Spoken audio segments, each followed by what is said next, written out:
नमस्कार। आज की क्लास में पढ़ने वाले हैं नंबर सिस्टम। नंबर सिस्टम अर्थात संख्या पद्धति। संख्या पद्धति को पढ़ने के लिए सबसे पहले एक नंबर लाइन बना लेते हैं। किसी लाइन में नंबर को शो कराना नंबर लाइन होता है।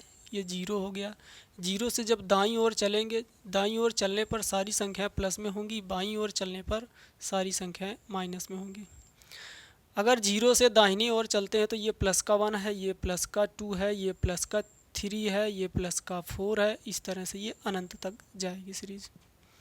इधर आएंगे तो माइनस का 1, माइनस का 2, माइनस का 3, माइनस का 4 और ये इस तरह से अनंत तक आ जाएगी। जीरो से प्लस की ओर चलने पर ये जो संख्याएं मिलेंगी इनको धन पूर्णांक कहा जाता है। इनको कहेंगे धन पूर्णांक। इनको कहा जाएगा धन पूर्णांक अर्थात पॉजिटिव इंटीजर, अर्थात पॉजिटिव इंटीजर। जीरो से माइनस दिशा में चलेंगे तो इनको कहा जाता है ऋण पूर्णांक। इनको कहा जाता है ऋण पूर्णांक अर्थात निगेटिव इंटीजर, अर्थात निगेटिव इंटीजर। इस तरह से अगर हम पूर्णांकों की बात करें तो जीरो प्लस की संख्याएं और माइनस, जीरो प्लस की संख्याएं और माइनस, इनको पूर्णांक कहा जाता है। तो यहाँ पर मैं पूर्णांक लूँगा तो ये पूर्णांक हुई। पूर्णांक में क्या क्या आता है? प्लस की संख्या अर्थात धन पूर्णांक, अर्थात धन पूर्णांक, और जीरो और ऋण पूर्णांक। क्या आएगा? ऋण पूर्णांक।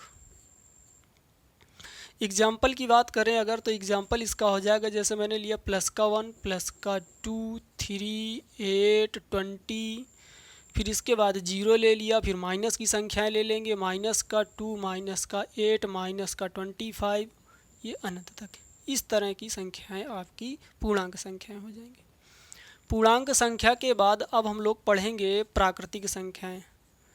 प्राकृतिक संख्याएं, प्राकृतिक संख्या इनको इंग्लिश में कहा जाता है नेचुरल नंबर। इनको इंग्लिश में कहेंगे नेचुरल नंबर। देखिए नेचुरल नंबर क्या होती हैं? संख्या रेखा में अगर हम जीरो से प्लस वाली डायरेक्शन में चलें तो एक से लेकर के अनंत तक की संख्याएं, एक से लेकर के अनंत तक की संख्याएं जो कि प्लस में है अर्थात धन पूर्णांकों को प्राकृतिक संख्या कहा जाता है। ये क्या हो गई? प्राकृतिक संख्याएं।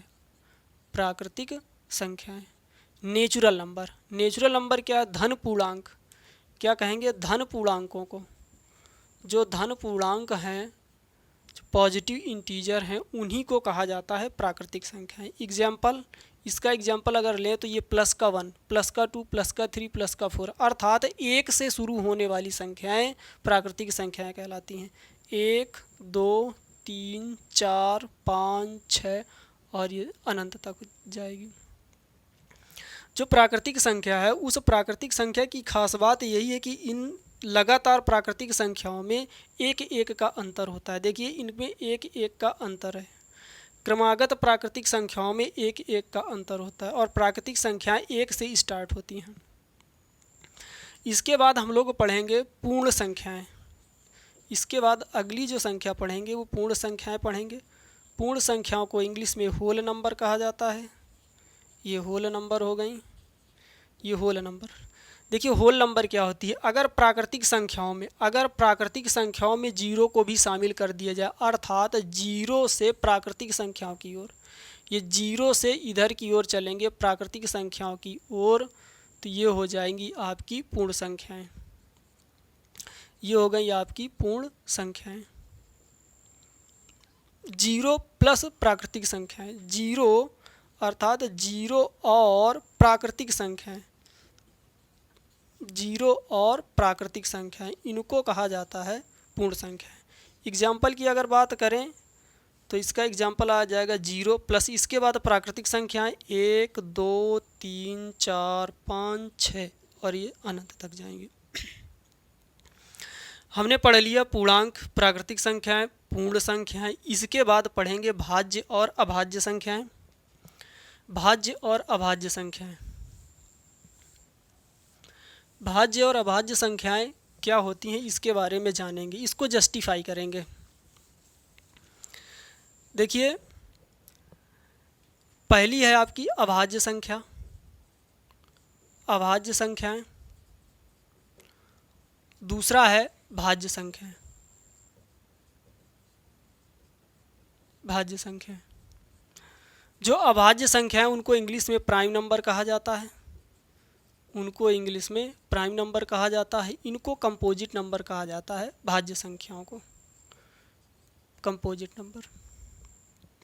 देखिए, कोई नंबर अभाज्य संख्या तभी होगी जब वो एक से कट जाए और खुद स्वयं से कट जाए। अर्थात ऐसी नंबर जो एक से कटे और स्वयं से कटे, इसके अलावा अन्य किसी नंबर से ना कटे। एक से कटे और खुद से कट जाए, स्वयं से कट जाए, वो अभाज्य संख्या हो जाएगी। और अन्य किसी नंबर से ना कटे, अन्य किसी नंबर से ना कटे, एक से कटे और स्वयं से कटे, ये हो जाएगी आपकी अभाज्य संख्याएं। इसके बाद भाज्य संख्याओं में देखते हैं भाज्य जो कट जाए, एक और स्वयं से तो कटे ही कटे, प्लस अन्य किसी नंबर से भी कट जाए। जब अन्य किसी नंबर से कट जाएगी तो भाज्य संख्या हो जाएगी। एक और स्वयं से तो कटे ही कटे, प्लस अन्य किसी नंबर से कट जाएगी तो वो भाज्य संख्या हो जाएगी, कंपोजिट नंबर हो जाएगी। इसको जस्टिफाई करते हैं हम। 1 से 9 तक कुछ संख्याएं लिखते हैं। जैसे हो गया 1, 2, 3, 4, 5, 6, 7, 8, 9, 10 और ये अनंत तक। सबसे पहली बात तो हमें ये याद रखना है कि जो 1 होती है वो ना तो भाज्य होती है ना तो अभाज्य होती है। तो इस बात को हम नोट में लिख लेंगे कि जो 1 होगी वो ना तो भाज्य होगी, ना तो भाज्य होगी और ना तो अभाज्य होगी। जो 1 है वो ना तो भाज्य होती है और ना तो अभाज्य होती है। इसके बाद 2 की बात करते हैं तो 2 1 से कटता है और खुद 2 से कट जाता है। जब 1 और स्वयं से कट जाए कोई संख्या तो वो अभाज्य संख्या में आ जाएगी। तो इसके एग्जाम्पल आ जाएंगे। पहला मिल गया आपको 2।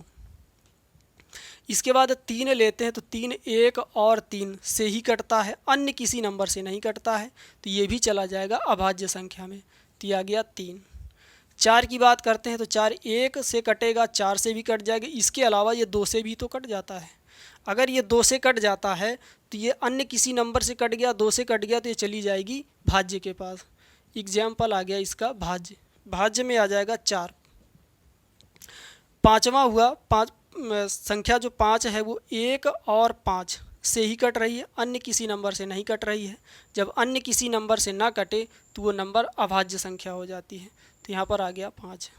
6 की बात करते हैं तो 6 में देखिए 1 और 6 से तो कटेगा ही कटेगा, इसके अलावा ये 2 से भी कट जाएगा और 3 से भी कट जाएगा। जब अन्य किसी नंबर से कट जाएगी तो वो भाज्य संख्या हो जाएगी। तो 6 हो गई आपकी भाज्य संख्या। 7 की बात करते हैं तो ये 1 और 7 से तो कटेगा ही कटेगा, प्लस अन्य किसी नंबर से नहीं कटेगा, और जब किसी अन्य नंबर से ना कटे तो आपकी आ जाती है अभाज्य संख्या। तो 7 भी हो गई आपकी अभाज्य संख्या। इसके बाद 8 की बात करते हैं तो ये 1 और 8 से तो कटेगा ही कटेगा, 2 से भी कट जाएगा और 4 से भी कट जाएगा। अन्य किसी नंबर से कट गई तो वो चली गई भाज्य संख्या में, ये 8 आ गई। 9 की बात करते हैं तो ये 1 हो गया और ये 9 हो गया। इसके अलावा ये 3 से कट जाता है, तो अन्य किसी नंबर से कट जाए तो भाज्य संख्या हो जाएगी। तो इस तरह से हम लोग जान लेंगे कि भाज्य संख्या और अभाज्य संख्या कौन कौन सी होती हैं। इसके बाद पढ़ेंगे भाज्य और अभाज्य के बाद सह अभाज्य संख्या। सह अभाज्य संख्या अगली जो संख्या है वो आपकी सह अभाज्य संख्या है।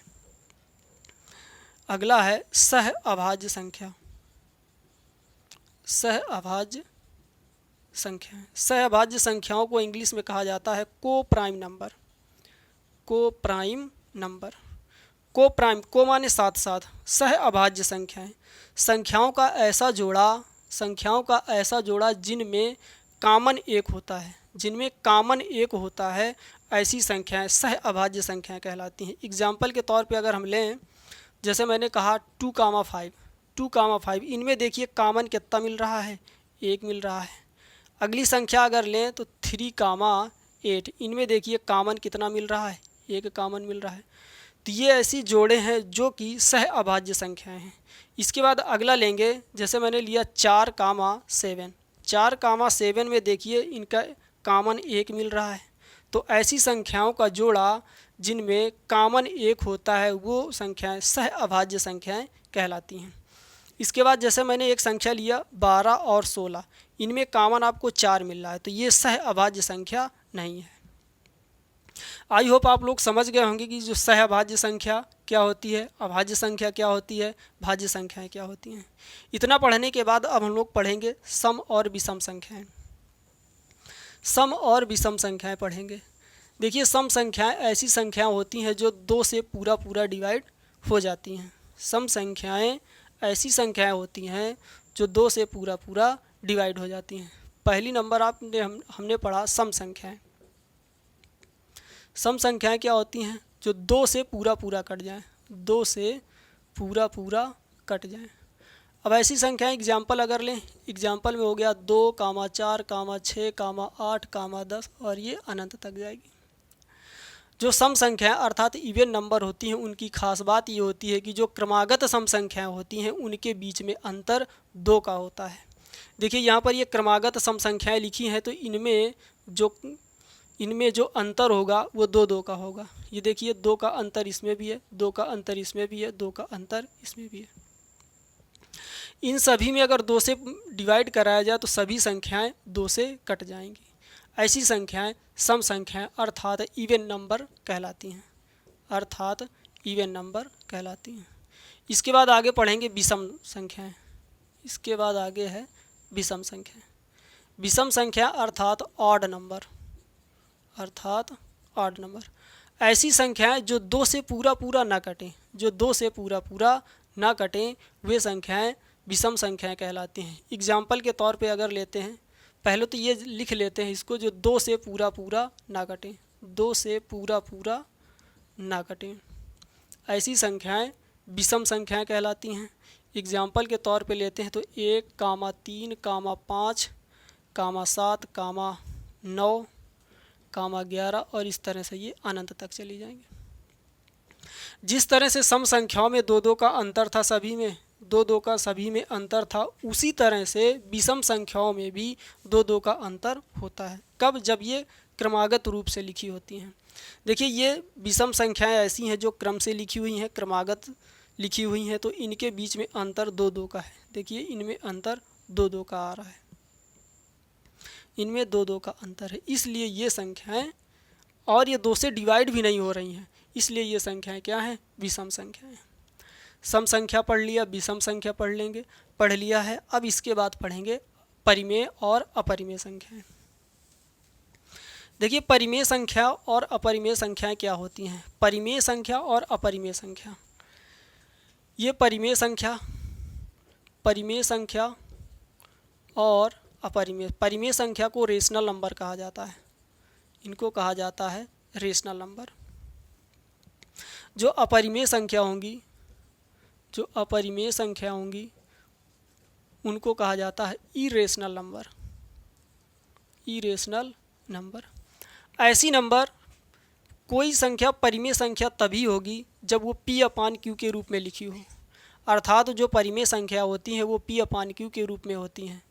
पहली शर्त इनकी यही है कि ये P/Q के रूप में लिखी हों। दूसरी शर्त ये है, जो Q है अर्थात डिनोमिनेटर में है, ये Q का मान कभी भी 0 नहीं होना चाहिए। क्यों नहीं होना चाहिए अभी बताते हैं। तीसरी खास बात इनमें यह है कि जो P और Q होती है ये पूर्णांक होनी चाहिए, ये आपकी पूर्णांक होनी चाहिए, अर्थात इंटीजर होनी चाहिए, ये इंटीजर होनी चाहिए। देखिए, मैंने कहा कि जो Q है अर्थात डिनोमिनेटर में जो है उसका मान 0 नहीं होना चाहिए, क्योंकि होता क्या है कि अगर किसी कोई भिन्न, जैसे मैंने 5 लिया, 5/0 कर दिया, 5/0 किया, ये डिनोमिनेटर में 0 हो गया है। अगर किसी भिन्न का डिनोमिनेटर 0 होता है तो उसका आंसर इनफाइनाइट आता है, और इनफाइनाइट आपकी एक अपरिमेय संख्या हो जाती है। अर्थात किसी भी भिन्न का जो हर होगा, डिनोमिनेटर होगा, वो 0 नहीं होना चाहिए। 0 हो गया तो वो संख्या इनफाइनाइट हो जाएगी, अनंत हो जाएगी, अपरिभाषित हो जाएगी, और ये जो अपरिभाषित होता है ये इरेशनल नंबर अर्थात अपरिमेय संख्या होती है। तो ऐसी नंबर जिनको P/Q के रूप में लिखा जा सकता है, Q का मान कभी 0 नहीं होना चाहिए और P और Q दोनों पूर्णांक होने चाहिए, ऐसी नंबर्स को परिमेय संख्याएं कहा जाता है। इसके एग्जाम्पल की बात करें, जैसे मैंने लिया 7/9 माइनस का 11/2 -15/17 ETC। इस तरह की संख्या देखिए P/Q के रूप में लिखा है, P/Q के रूप में लिखा है, P/Q के रूप में लिखा है। तो ये सारी संख्याएं क्या हो गई? रेशनल नंबर अर्थात परिमेय संख्याएं। इरेशनल नंबर की बात करें तो इरेशनल नंबर ऐसी नंबर जिनको P/Q के रूप में नहीं लिखा जा सकता, P/Q के रूप में नहीं लिखा जा सकता है, ये नंबर आपकी अपरिमेय संख्याएं होती हैं। अपरिमेय संख्याओं के अगर एग्जाम्पल की बात करें तो ऐसी संख्याएं जो नॉन परफेक्ट स्क्वायर होती हैं। नॉन परफेक्ट स्क्वायर अर्थात जो पूर्ण वर्ग संख्याएं नहीं होती हैं, जैसे मैंने लिया √2, √3, √5, √7 ETC। ये संख्याएं नॉन परफेक्ट स्क्वायर अर्थात पूर्ण वर्ग संख्याएं नहीं है। जैसे एग्जाम्पल लेता हूँ √9, इसका स्क्वायर रूट निकाला जा सकता है और इसका स्क्वायर रूट आ जाएगा 3, इसलिए ये आपकी अपरिमेय संख्या नहीं है, ये आपकी अपरिमेय संख्या। इसके अतिरिक्त कुछ सिंबल हैं, जैसे मैंने लिया पाई, ये पाई का जो सिंबल होता है ये भी आपका अपरिमेय संख्या है, अपरिमेय होती है। इसके बाद जो इनफाइनाइट लिया ये भी आपका अपरिमेय है। ये हम लोगों ने पढ़ लिया परिमेय और अपरिमेय संख्या। परिमेय और अपरिमेय संख्याओं को पढ़ने के बाद हम लोग वास्तविक संख्याएं पढ़ेंगे। हम लोग वास्तविक संख्याओं को पढ़ेंगे। वास्तविक संख्या कुछ नहीं होती है, बस परिमेय और अपरिमेय संख्याएं। परिमेय और अपरिमेय संख्याओं को ही वास्तविक संख्याएं कहा जाता है। अर्थात जो परिमेय संख्याएं हैं, जो परिमेय संख्या और अपरिमेय संख्या होती हैं, अपरिमेय संख्याएं जो होती हैं, ये शामिल रूप से आपकी वास्तविक संख्याएं कहलाती हैं। ये आपकी वास्तविक संख्याएं कहलाती हैं, रियल नंबर कहलाती हैं। एग्जाम्पल के तौर पर वही एग्जाम्पल जैसे मैंने लिया √2 माइनस का √3, 7/8 ETC। ऐसी संख्या जो वास्तविक संख्या होंगी वो परिमेय संख्याएं और अपरिमेय संख्याएं, ये कहलाती हैं आपकी वास्तविक संख्याएं।